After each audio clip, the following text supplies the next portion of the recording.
Please give a great warm welcome to Brandy Vaughan. Yeah, I thought it was going to say.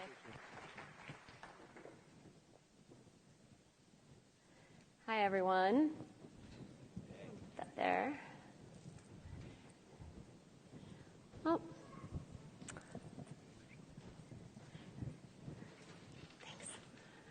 Thank you for joining me today, and thank you for listening. And I want to thank Brian and Life West for allowing me to speak about a topic that is probably one of the most pressing healthcare issues we face today. Is the clicker working? Okay, sorry about that. There we go. All right, pharma, vaccines, and you.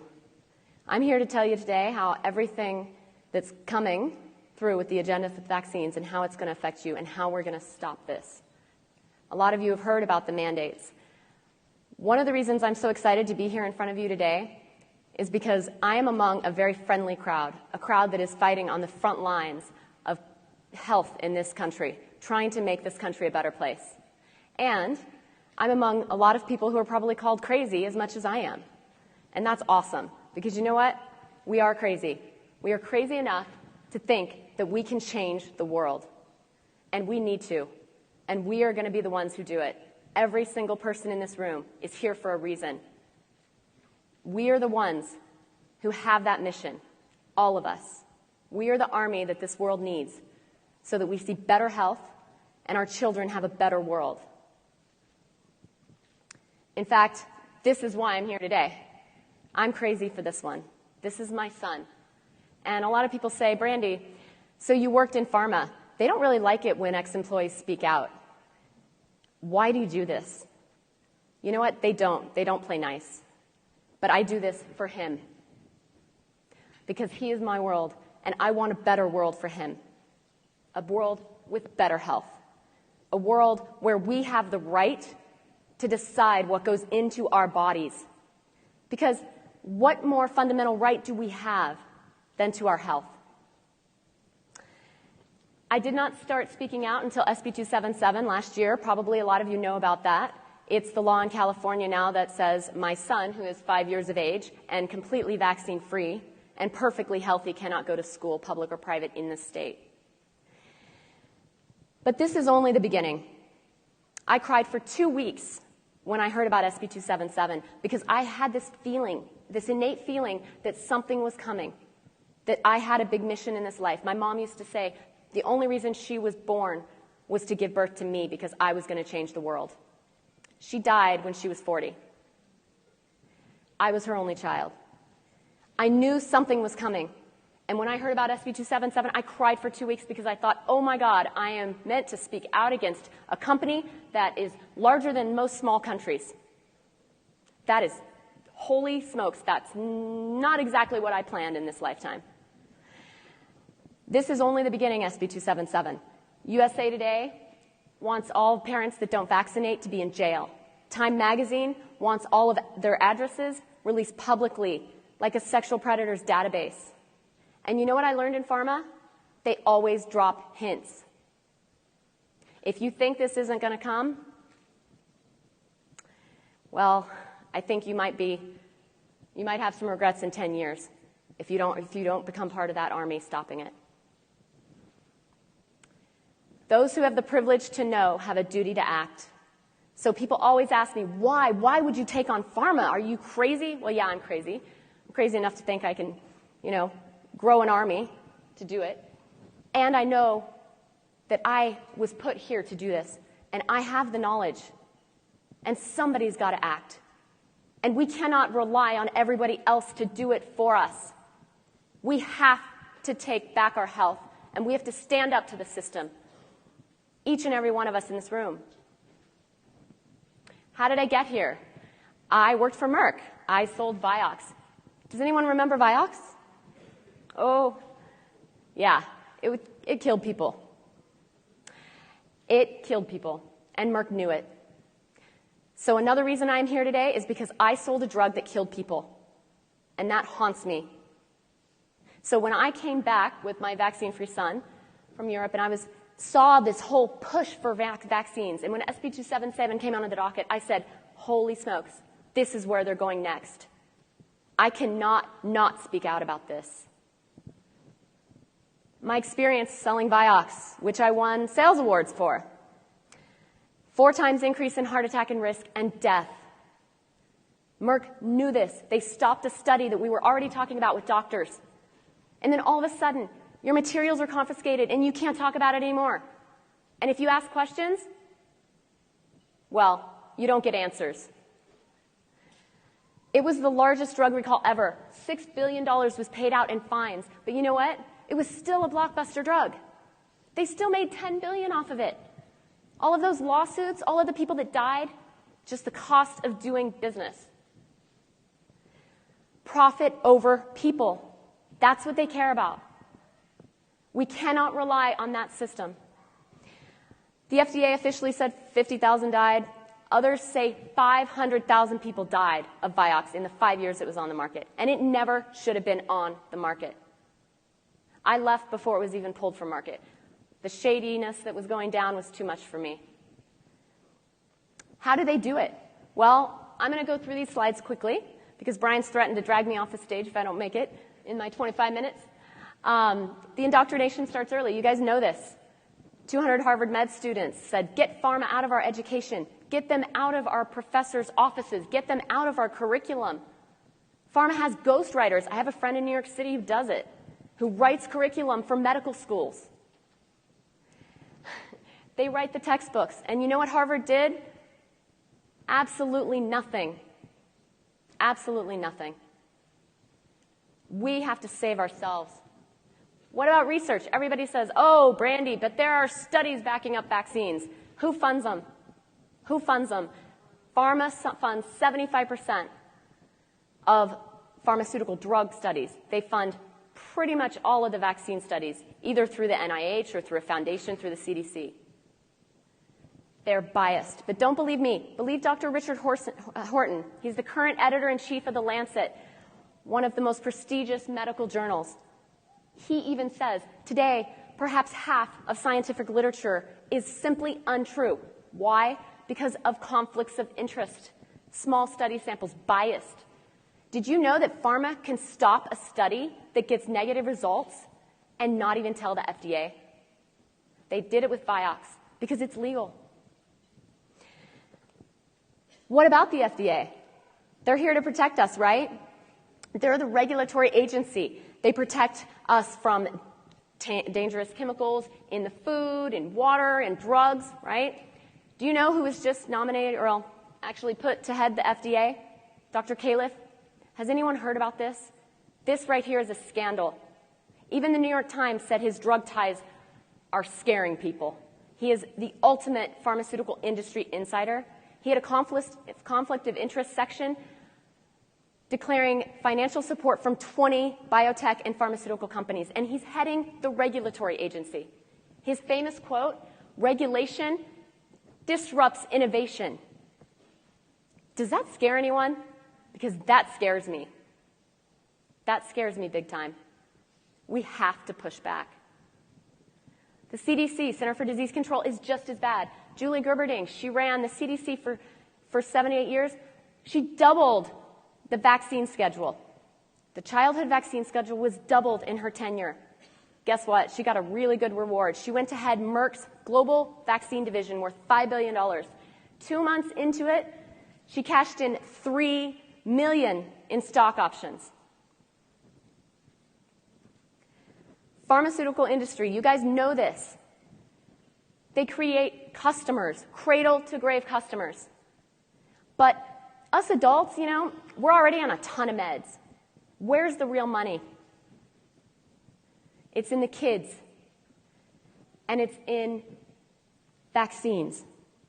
Because they have created so many diseases and disorders, they're running out. They're running out of ways to make us more sick. But they can create vaccines for all of those diseases they've already created. We are now the most drugged up country in the world. But the prescription drug market is saturated. It's full. It's overly competitive. You have 6 to 8 10 drugs per disease state, there's not a lot of room. There's not a lot of market there. And it's full of liability, the $6 billion that was paid out after Vioxx. They can't keep creating diseases and drugs and all of that. But what a brilliant market strategy to go into vaccines. That's where they're heading next for profit. And every single person in here is just another customer. And if you think they aren't going to get you, just wait. I'm going to show you how they plan to. How are they doing on their quest to keep us sick? These are some shocking numbers. 1 in every 3 men will die, 1 in every 4 women of cancer. 1 in 12 women now have an autoimmune disorder. I see it in my friends in their 30s. Lupus, arthritis, gut issues, IBS, Crohn's disease. I got IBS right after a Hep B round right before I went to Merck. I had to go to the doctor and I got a Hep B vaccine. 2 weeks later, I was diagnosed with IBS. I had hives and I got arrhythmia. There is a lot of things that are going wrong in our medical system, and vaccines are a huge part of the problem.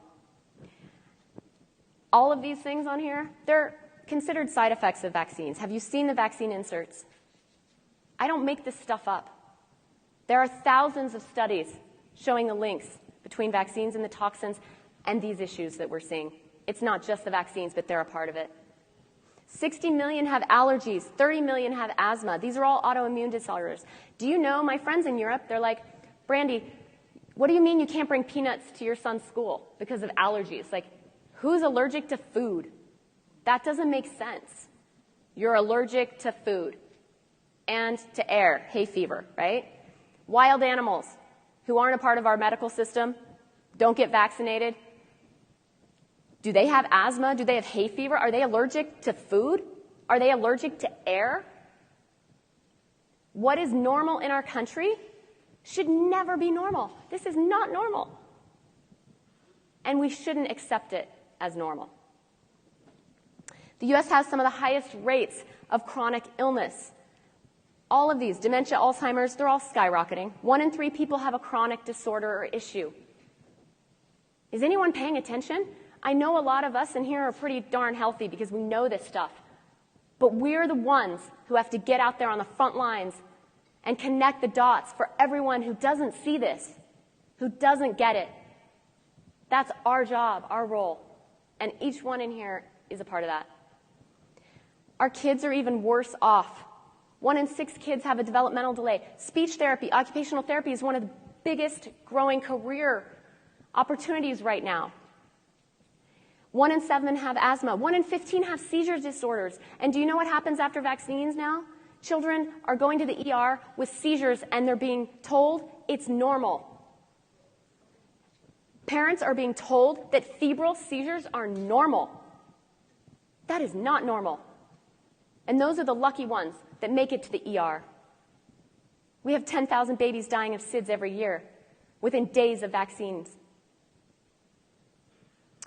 This is the first generation of kids that is sicker than their parents, and experts say they will not outlive them. What is going on? I'll tell you, medical science has made such tremendous progress that there's hardly a healthy human left. Crazy. That is crazy. And how is it happening? The Mayo Clinic. Cancer is a mutation of genes after birth. It is not genetic. Don't let anyone play that little argument with you. After birth, due most often to environmental toxins, chemicals, smoking, pollution, radiation. Autoimmune disorders, mostly due to environmental factors, same thing. We're poisoning ourselves. And there are a lot of things that are part of this picture. The air we breathe, the food we eat. We're under a toxic soup, and we have to control whatever exposures we can and minimize it. And you know what? Vaccines are a part of that. Vaccines contain those same chemicals that we don't want to breathe in. The formaldehyde that we, in the Chinese wood flooring. Did you hear about that? Yeah, don't get wood floors from China, guys, because it off-gasses formaldehyde, and that causes cancer according to the EPA. But don't talk about it in vaccines, or you might get called crazy. But then you'll be crazy enough to change the world. Injection versus ingestion. Anything you inject goes straight to vital organs. Things you ingest, they go through the body's natural defense, natural detox pathways. Most gets filtered out. 99% of aluminum that's eaten, it's filtered out through the body. 99% of aluminum that's injected goes straight to the brain and then to the gut. Injection versus ingestion. This is so critical. We have to get people to understand this. Those same chemicals that are in the food and the water, flint, all of this, formaldehyde, aluminum, heavy metals, lead, all of that, in vaccines. Why is nobody talking about this? To me, that's crazy. Why aren't we talking about this? And I hope after this talk, you will talk about it. Because we need to. Somebody needs to. Because our health has taken a nosedive. And pharma's going to keep pounding us. They aren't done. So my eyes are wide open, right? Sold Vioxx, saw how corrupt the healthcare system is, how pharma is. Then I went to live in Europe for 8 years, and I saw what health is, what real health is. And I realized we have a sick care system. We're just treating symptoms. That's not health. Our healthcare system doesn't care about our health. They profit off us keeping us sick. So, lived in Holland, had my son over there, natural birth, at home, with midwives. They didn't even want to talk about vaccines with me. They asked, hey, vaccines, you want to talk about it? I said, he's perfectly healthy. Why would I want to talk about vaccines? They go, good. We don't want to either. Yes. Come back to San Francisco. 6 months old, my son is, totally vaccine-free. I go to a baby visit, but let's call it what it is, right? It's a vaccine visit. I mean, 75% of their money off the baby visits, vaccines. That's how pediatricians make their money. That's why you don't see very many of them up here on this stage. Vaccine visit. Doctor goes, oh, he needs 15 vaccines. You need to catch him up. And I said, he's pretty darn healthy. I think I'm going to pass on those. And he's like, oh, trust me. And I'm like, I used to work for Merck. I know not to trust you. And I know...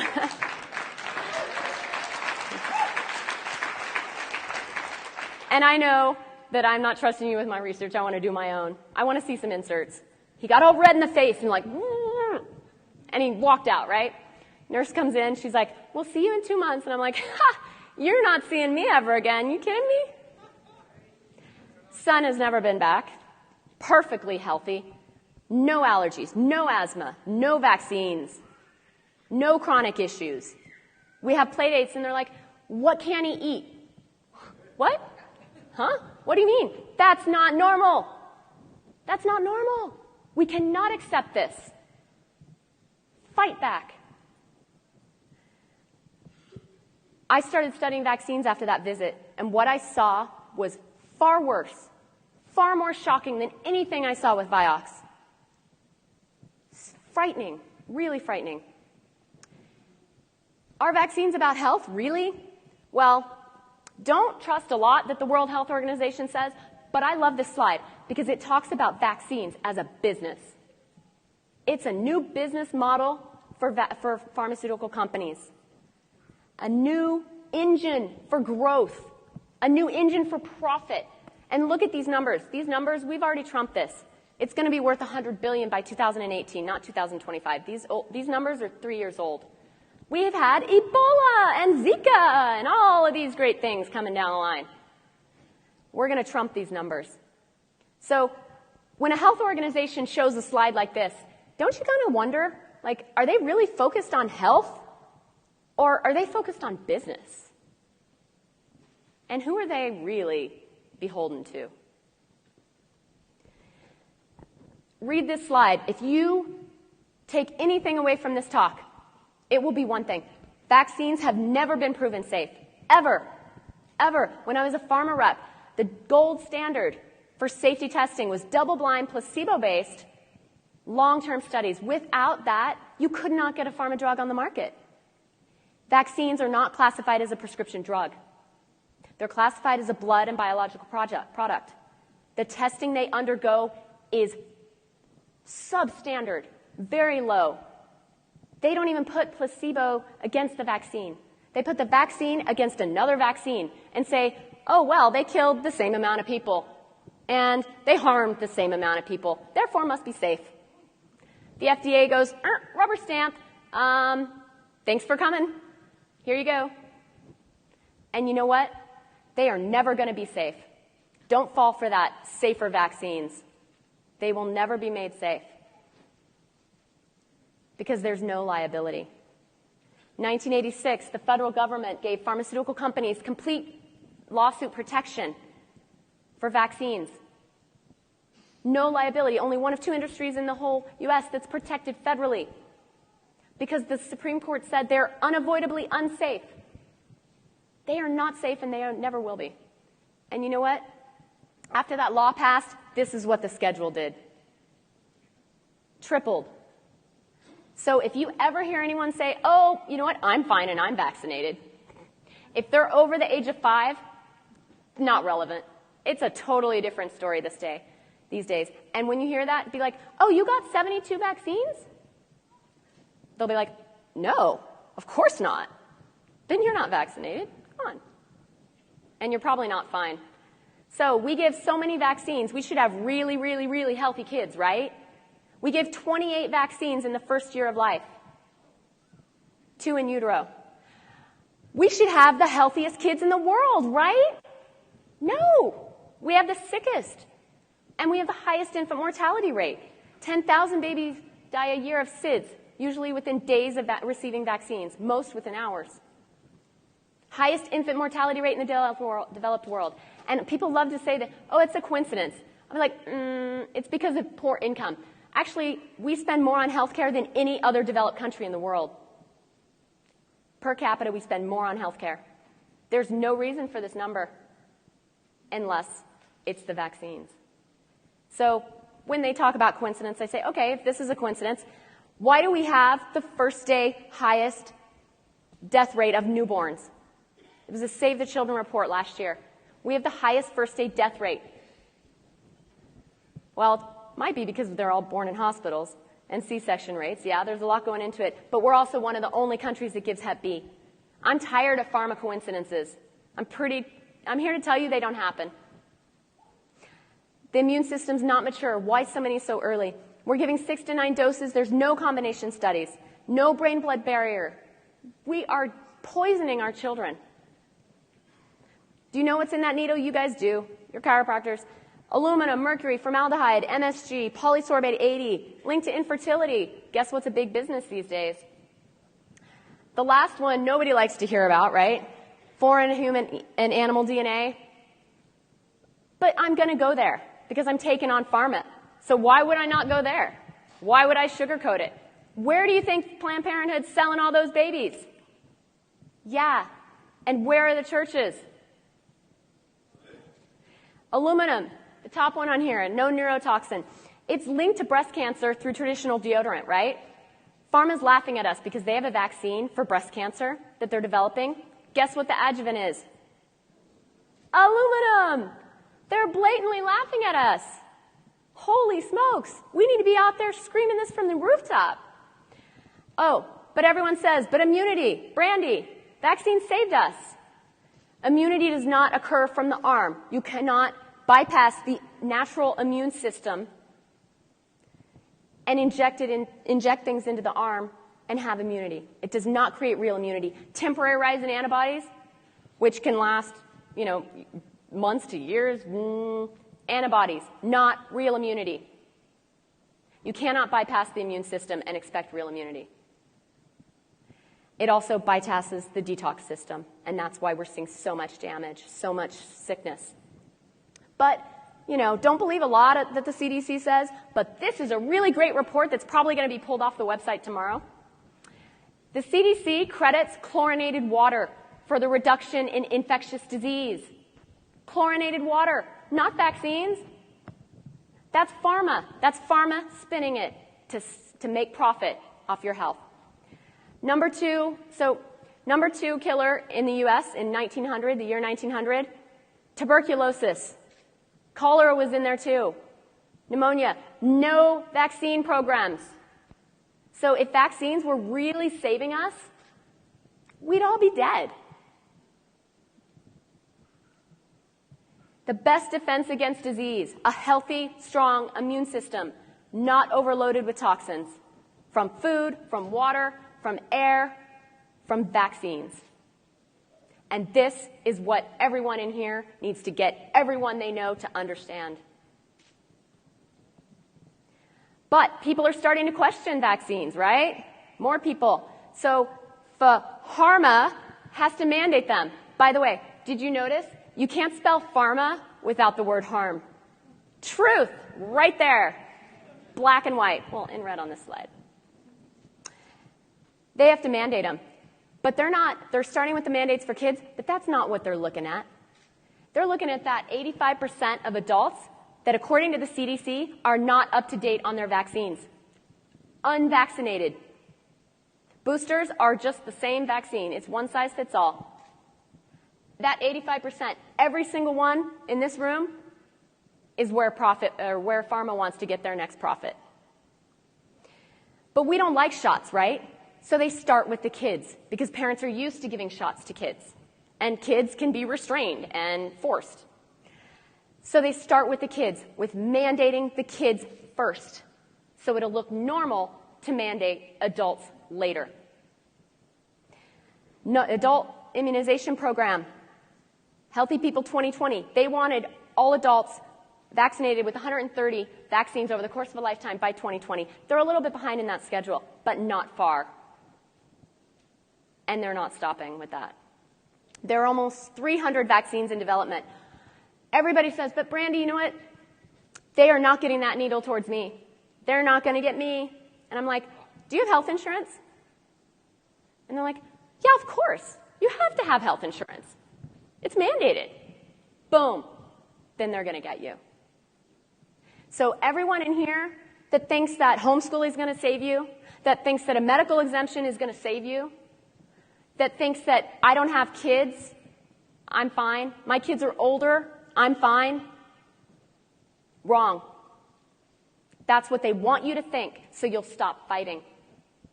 They are coming after every single one of us. And it's up to every single one of us in here to do something about it. More to come. Starts with SB 277. That's a drop in the bucket of what we're going to see. And by the way, someone really told me that I had to cover this.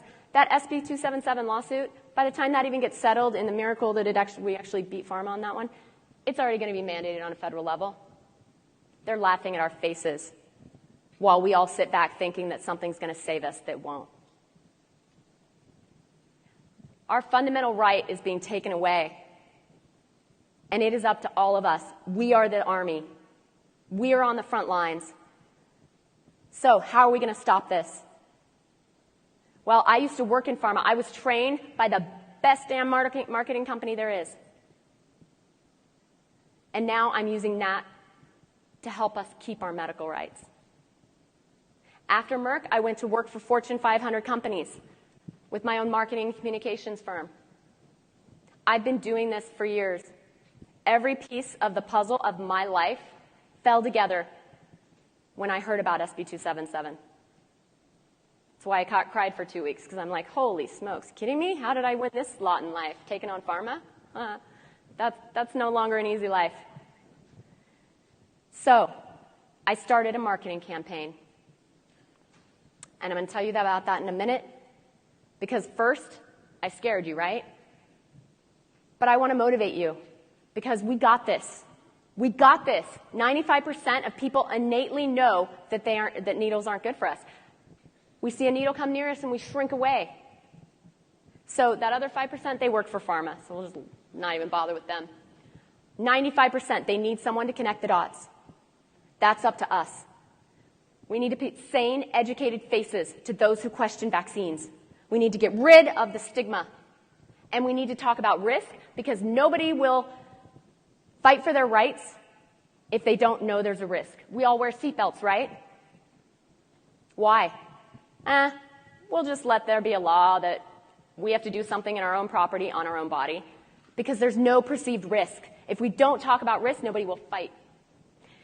And Merck used to tell us 10 to 12 times people have to hear something before they'll change their mindset, before they'll question it. But on that 15th time, you got them. So every time I hear, but people aren't listening, Brandy. Yes, they are. We just have to keep repeating. And it has to come from different sources. It can't come from one person. That's why I created a campaign with billboards. I created it with bus stop boards, Facebook posts. Grassroots effort. We're launching grassroots local groups everywhere. This is how we do it. And you know what? They may have the money, but we have the truth. We have the truth, and we have the people, and we have the passion, and we have the power. And that is priceless. So we've already won this if we get out there and fight. If we go home behind our TV and we sleep, I can't promise anything.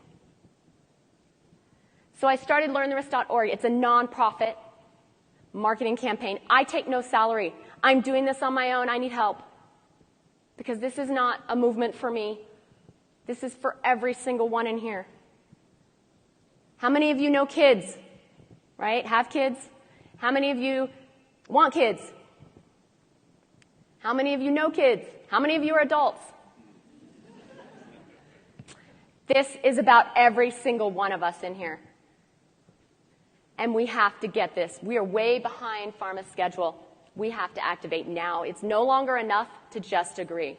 So, please support what I'm doing. You are the Army. These are some of the billboards, bus stop boards. There are a ton of materials on the website. This is a platform for this movement. Please, we need support. So, we do rallies, protests.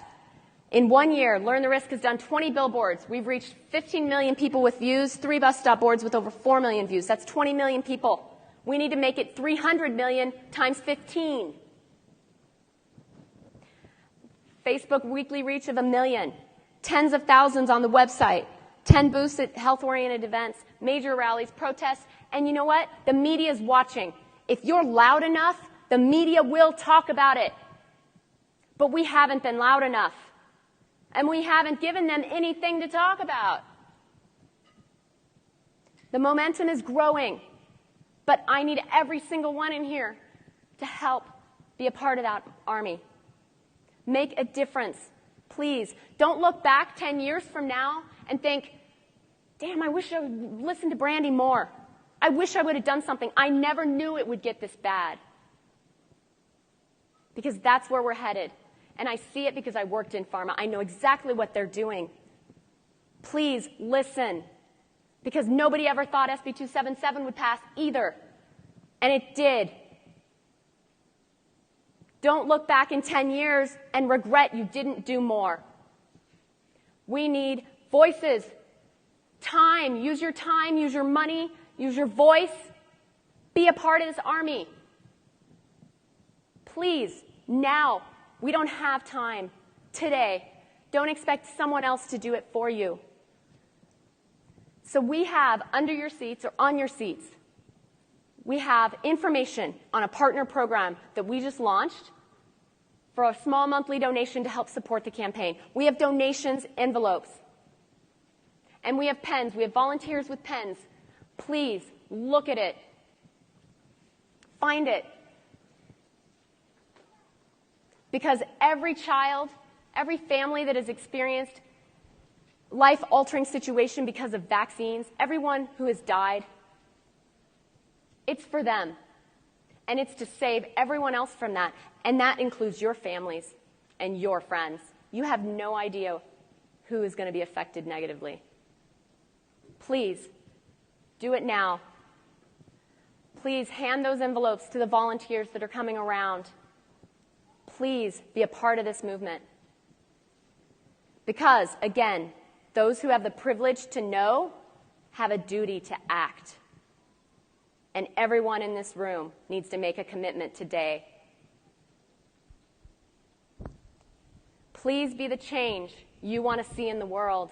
Please do this.